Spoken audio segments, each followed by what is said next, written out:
Hello, everyone. My name is Sandra Kucina, and I'm from Croatia. First of all, I think I'm an enthusiast because I always think that everything will settle positively in the end. So just need patience. Well, I work as an assistant director for education user support in the University Computing Center. Also, I'm heading the e-learning center at the national level for all higher education institutions. So basically, I'm going to talk about something completely different than primary, secondary school because my field is higher education. Well, be prepared to listen. Okay. So I pick from several documents 3 sentences saying that we should focus on teacher training and educating teaching staff to do a job. Yesterday and today we heard from several speakers that we want high quality in teaching and professionalism in teaching to able to make changes, to have students who are motivated, who are innovative, and who want to listen. It's not so easy, and I would say that teacher today has very tough role. Apart from that, maybe teacher profession is not so much appreciated anymore because the research always is more important, more financed, more used for the advancement in profession. Teaching maybe as a profession neglected a little. But nevertheless, teachers enjoy their work. They are very good in it, and they always try to do the best. And I think that their enthusiasm is the most appreciated factor that makes them move and do their job as best as they can. But in order to have skilled teachers, to have competent teachers who can do such a good job, we have to provide them with some kind of support. I will give you an overview of my country because I cannot say that everywhere else is the same, but I think that you will recognize some parts of our situation in your country as well. So since 2014, we have a strategy of education, science and technology. And in this strategy, it is stated that education and science are priorities.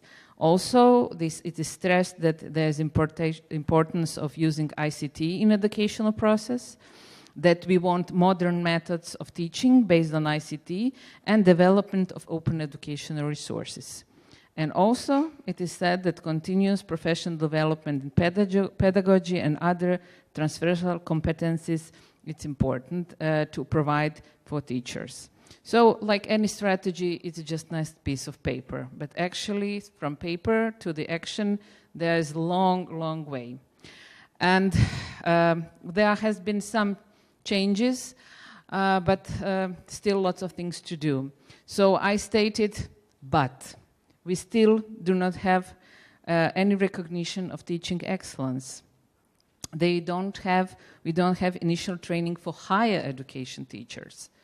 We have a continual professional development of teachers as optional, and it's just left to themselves to decide if they want to pursue it. Environment, although talking about modern education, about open education, about skills needed for 21st century, is very much still traditionally oriented towards traditional way of teaching.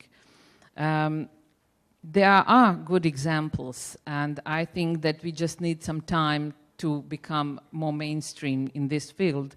But there are some universities which already has the strategies on e-learning, also implemented openness. There are also examples at the good practice at some institution, but it's very diversified. And so at one point you will find everything really great, and the other point you will find institutions and teachers who has never heard yet about e-learning or open education. So it just shows that importance of providing sustainable systematic support to teacher in the process of changing education. So what are the questions? As I work with teacher, my job is to support institutions and teachers in implementation of new technologies. So when I work with teachers, these are some of the questions which I get quite often. I just pick some of them that are not all, but you see, when they decide to start with the use of technologies, first, they don't have time to find out which technologies to use, which are available technologies. Are these technologies available to them? Are these technologies available to their students as well, if they want to use it? How to integrate these technologies in teaching and learning process? Which are the pedagogical approaches? What is a student-centered model? Because, you know, for ages they have been taught in a way that they were listening to a teacher and writing in the notebook, and that was what they learned during their studies and applied in their work for 20 years. And now I come to them and say, okay, you have to do something completely different. And usually they tell me, but you came out quite fine with this way of teaching we had, so why should we change now? And sometimes it's quite difficult to provide them an answer, because they are very well teachers, they are very good teachers indeed in the classroom, but they just don't understand the benefits, the possibilities of technology in improvement of their teaching. They often do not know how to use new formats of educational resources. They are aware of lots of things at internet, the videos, the animations, the articles, something which they can use, but how to use it? Is it free? It's available? Is it open? Under which licenses? How to integrate it in their course? So it's lots of questions. And as the technologies every day are getting faster and faster, in a way that every day you will find, I would say, at least 50 new applications, ideas, and possible uses of some kind of software, it's very difficult to follow what's going on. We had quite a long time when we started to use PowerPoint presentation to adapt to that and to see how to use that. But now we don't have so many time when you try to use something new, because today it's interesting, tomorrow maybe it's already passé, you know. Like in a few years before, the second world was as a virtual world was really in high level of talking about it, of using it. Today it still exists, but it's not so I would say trendy in a way that everybody talks about it. So maybe there are quite new virtual worlds which can be discovered. Also, in that, where to find the support. Okay, I want to do it, but I cannot do it on my own. I have my subject expertise, I have 300 students, I have to think about my advancement, lots of other things. I have to do research. Because I cannot be only a teacher, I have to be a researcher as well. And so in all that task they have, it's very important to provide them with support, where they come and ask all stupid questions. They say, I have a stupid question. I say, I'm not afraid of your stupid questions. They are all usually easy to answer. But if you have a clever one, it will take me at least 2 weeks to find out the solution for what you have asked me. Because they are very creative and innovative in their own way. And when they say, okay, I want for this topic in my course to make it like that students participate, give feedback, that they have some peer reviewing, that I do it. And so they have ideas, and sometimes it's very difficult to provide them with possible solutions for these ideas. So at e-learning center, I have a team of 7 people who has to do hard thinking sometimes in order to try to find answers to all questions, which I would say very appreciated, because they make us think more how to be creative. But usually the questions are rather simple, just helping them to move on. So this is something which we did with the teachers on one workshop. So they said, when we asked them, do teachers need support? And you see that they wrote in the big letter, yes. So, well, when they ask me why to use ICT in teaching, and I usually say to make a better teaching. Actually, if the teacher is not good at teaching in classroom, technology wouldn't help to improve his teaching. Good teachers will always make online teaching as well good as in classroom. So what we want to have happier students and happier teachers. They want them to be both satisfied. But it's not about technology, it's about methodology. And often we neglect that part because we think if we provide the laptops, if we provide softwares, the application, in the infrastructure, then we have done our job. And often we neglect the importance that we also teach the teacher how to use these technologies and how to implement them in the educational process. I'm sure that lots of you have seen this this graph, like stages of technology adoption, but Zemsky and Massey, it's been a long time since they developed this graph. But in my country, I can say that 10 years ago when I started to do it, we were somewhere here on the line between early adopters and early majority. And after 10 years, I'm happy that now we have passed the early majority, but we still have lots to go on. And you can see it took 10 years to move such a short way. And I'm not sure that in another country it's going faster, but it's going. So I will just pass quickly through these types of teachers. I'm sure you all know the innovators, and thanks God for them because they are always first to try something. And I'm always admiring their energy to try to make something. But we also have to think about what they need. They actually need legislation of their work when they are inventing something new, that it's not just that they are doing it for themselves, that it's something good that will also be good for their students and institution. They also need resources and education and recognition of their work. If you look at the early adopters, so they will try new ideas, but in careful way, and I usually try to find the institution person who are early adopters, who will listen to me and who are ready to try something with the guidance.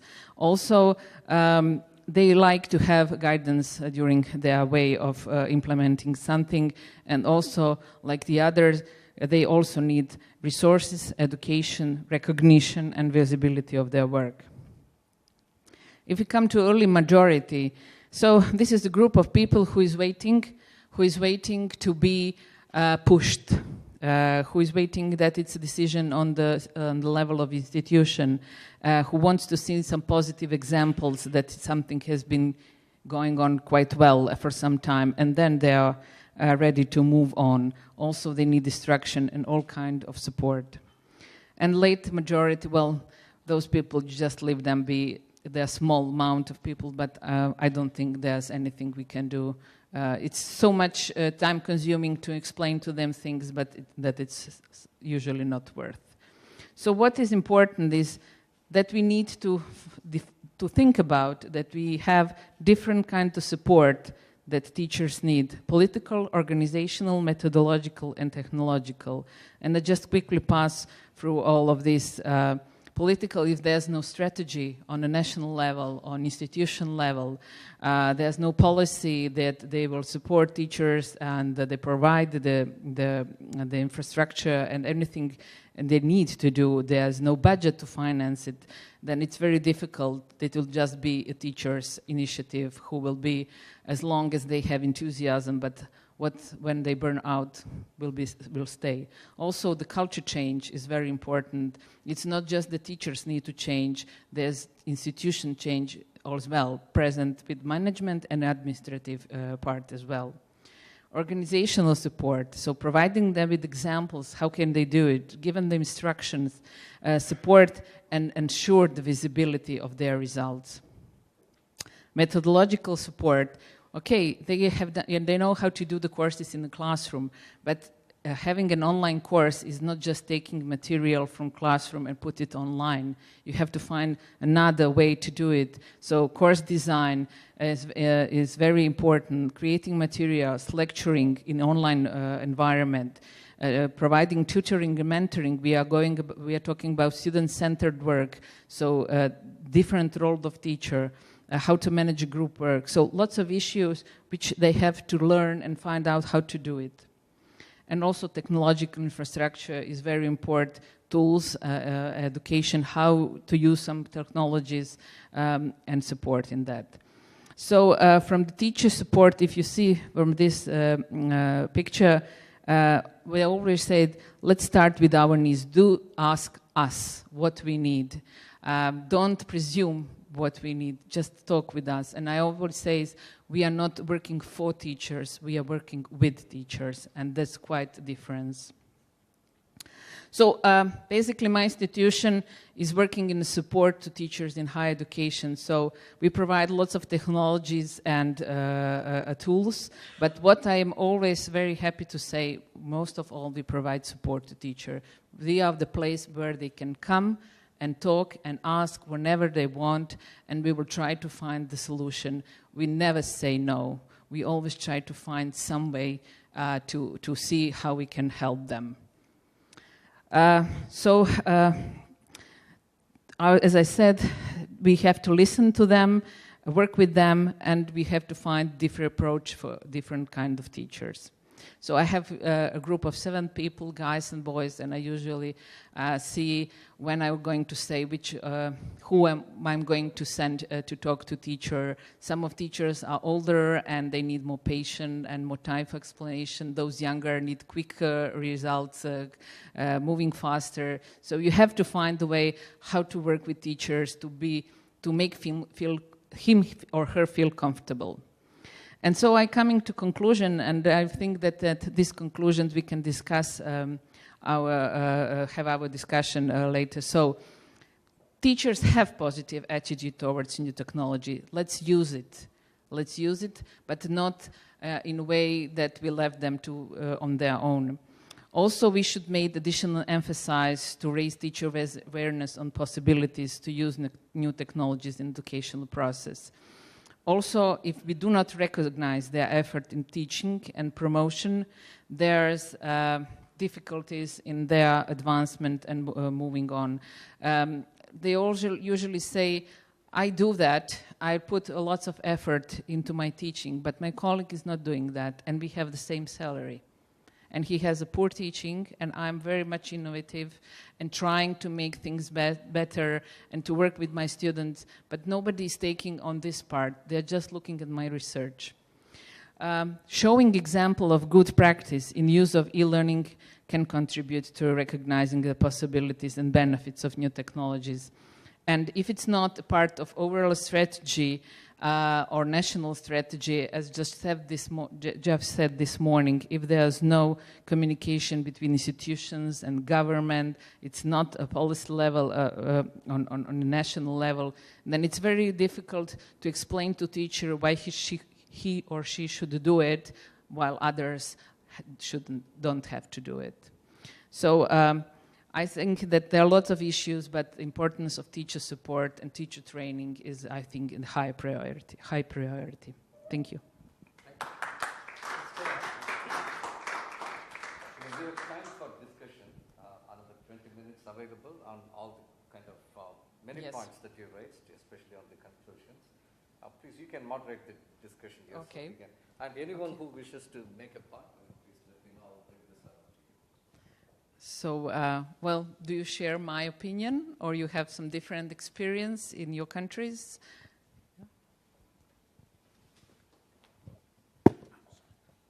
Thanks very much. I have a question, actually. It was about what you said about late majority. Yes.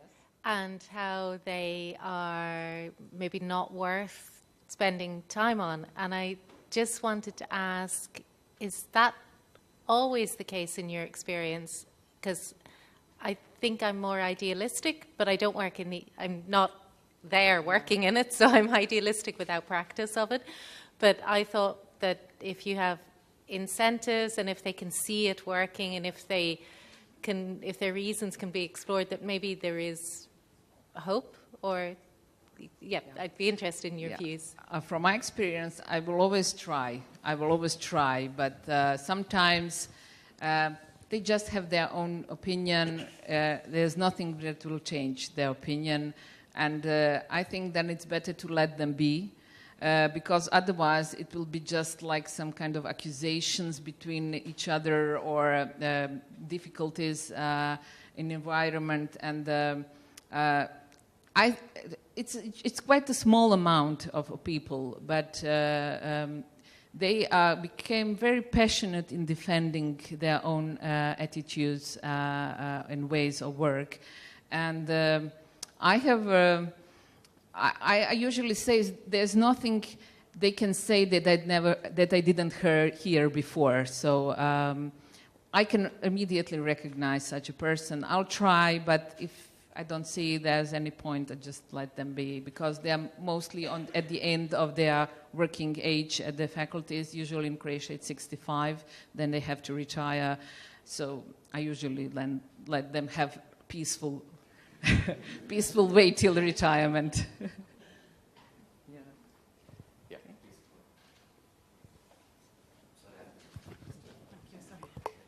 I fully agree with unfortunately, while I tend to be very idealistic, I am a head of school here, and you have these new, even innovative ideas, but even let's go to basic things like using an interactive whiteboard, which is widely available in every classroom here in Malta. However, then, yes, I keep my hopes very high, but at the same time there are those, and then you have to say, okay, but how big is this problem? And then it is true, it's just a few people who are not on board, but those few sometimes would even bring you down when you are trying to implement change. And many people are on board, but those people manage to drag you, so you have to be very careful. So while you're trying to actually bring them on board in every way possible, the amount of energy you spend to do so can actually pull you down, because you have so many other things, and then you can spend that energy on the people who you can really invest in and have actual peer influence, which can even then maybe bring about some change in them, seeing, as you mentioned, if you actually say examples of good practice are actually, get opportunities for members of staff who are on board to give, to show that this works. I think when this change is when you actually see that teachers will change will happen when they see that they can get results for their effort. So if that is possible through examples of good practice, maybe even these diehards, it's difficult. You can actually, I'm sure you can, like I can, picture the people, you can see. But yes, I think it's good to remain with hope, because hope is the last to die, but at the same time, you have to be realistic about it. Thank you. This is why my title is Lost and Found in Digital Age, because they're usually lost, and I don't want to praise myself, but when they come to us, we usually provide them with some information, and they get, oh, yes, and they found themselves, and they much more, it's smoother transition to new things. So if they're on their own, like Lone Rangers, at the beginning when we started to work, I collected all these Lone Rangers to some meetings and some events, and they said, oh, you're doing the same thing. Oh, you're doing this thing. I'm not alone. So it took time to recognize that they're not alone in that, and also to start to share experience, because when they thought they are alone, they didn't share even the experience. They didn't show to anyone what they're doing, because they thought nobody else will think positively about that. So it's very important to make them feel comfortable, to make them feel aware of the possibilities. They're much less reluctant to try. They get motivation if they see they can get some support.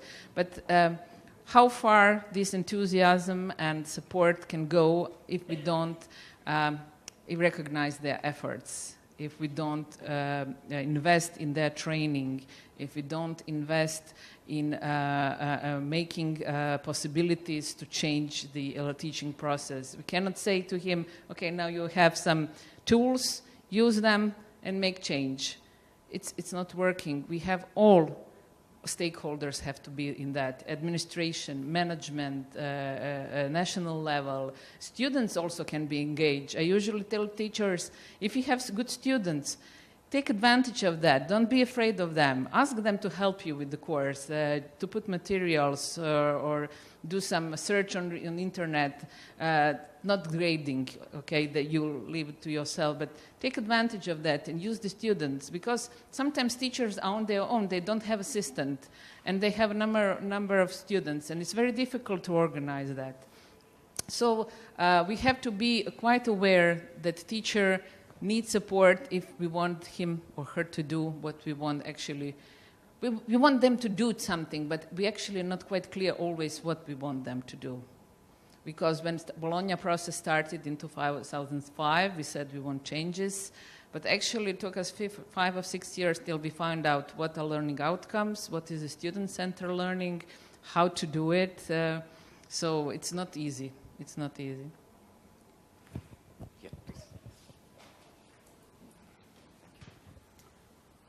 Thank you very much for the presentation.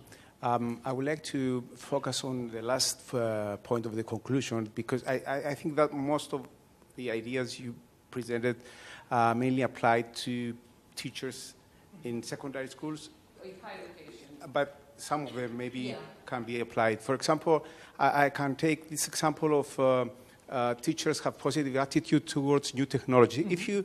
If you go to a conventional university, let's say, and I'm going to take the case of the University of Cyprus, which is the biggest one, in Cyprus, I mean.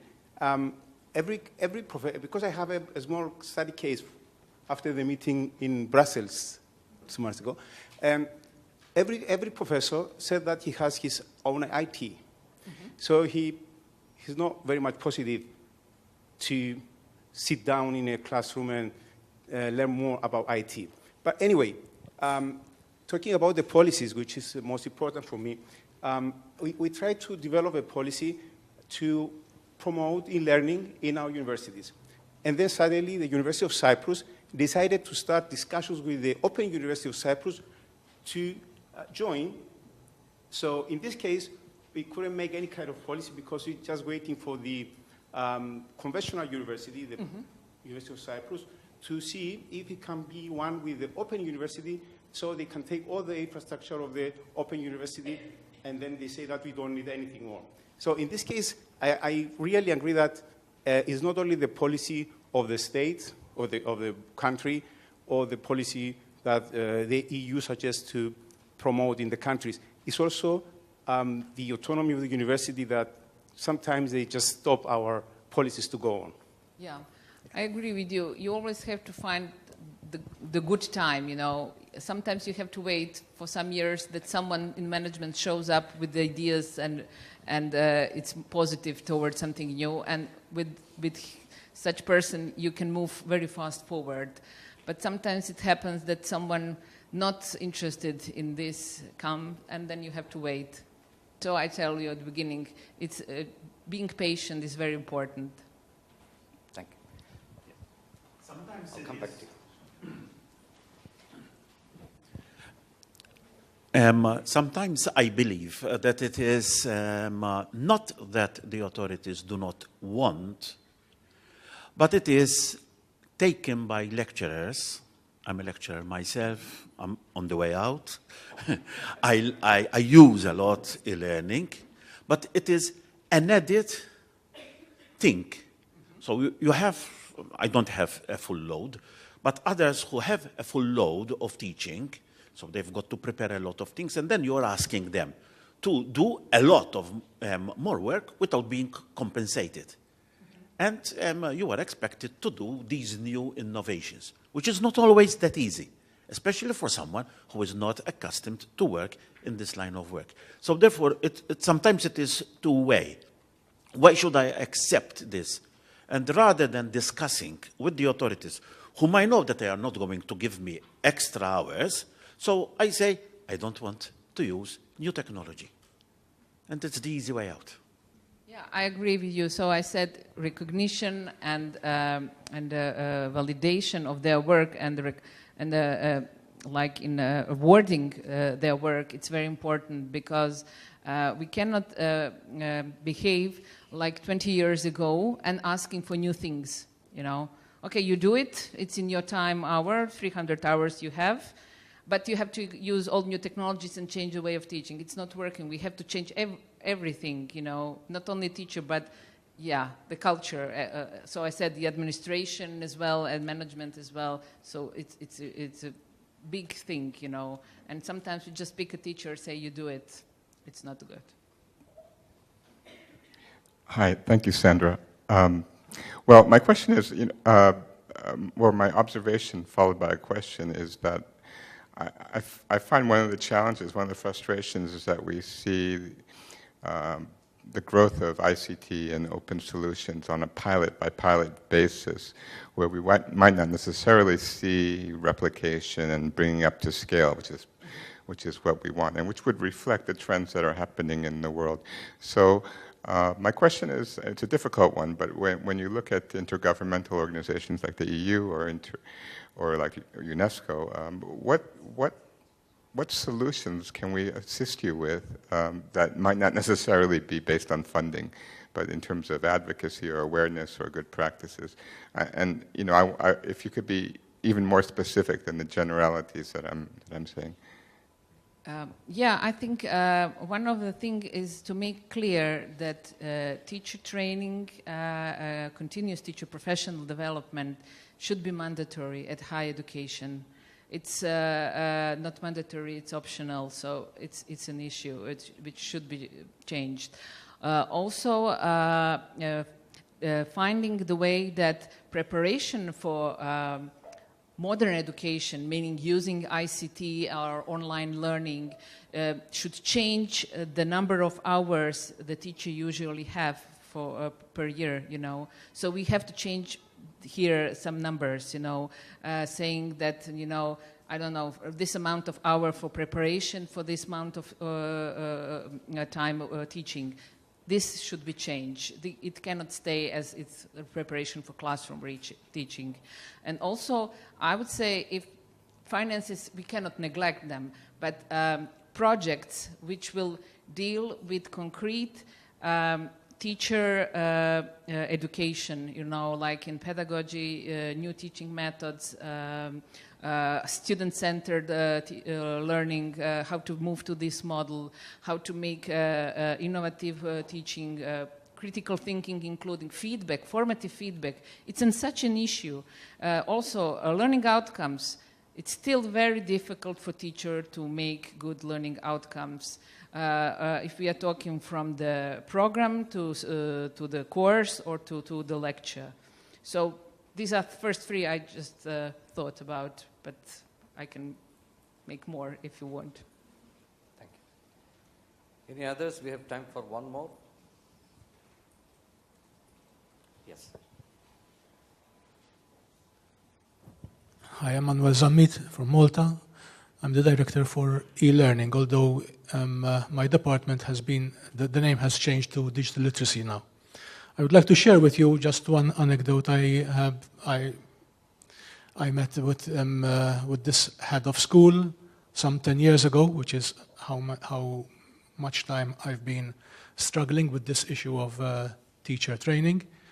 And I asked him what does he do in Belgium about teachers who don't want to do this change in mentality.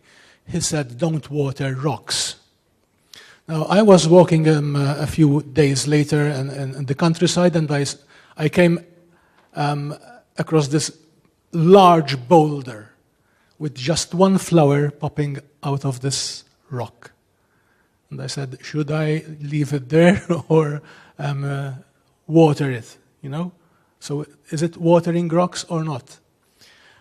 I think if we just enhance teaching, or rather than enhance teaching, doing the same old thing but using technology, will not bring about any change. And that would mean just, as Vincent Zammit has said, it will be just more work for the teacher.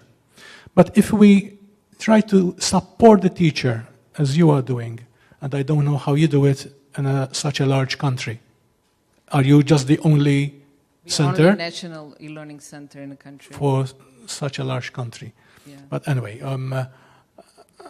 I just can't understand the size, because Malta is so tiny, and I am the leader of the e-learning center as well, and I support all the teachers in Malta, but I'm talking about, I don't know, 6,000 teachers. But anyway, if we try to support these teachers to understand that through technology, we can reach further heights, which we can't reach without technology, then perhaps watering of rocks will be a good idea. Yeah, I agree with you. We have to make them aware of the possibilities. All the speakers this morning talked about that we want a new world with everyone employable, with skills, with civil rights.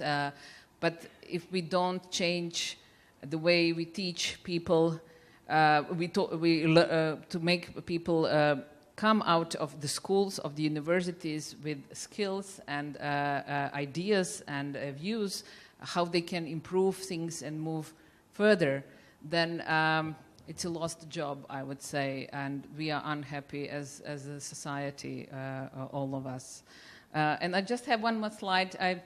I'm a vice president of Eden, so I will use this opportunity. If you want to discuss further such issues like diversity matters, to come to the Eden conference in Sweden in June. We'll be happy to have you to have discussion of this and similar topic as well there. Thank you. Thank you, Sandra. Thank you all.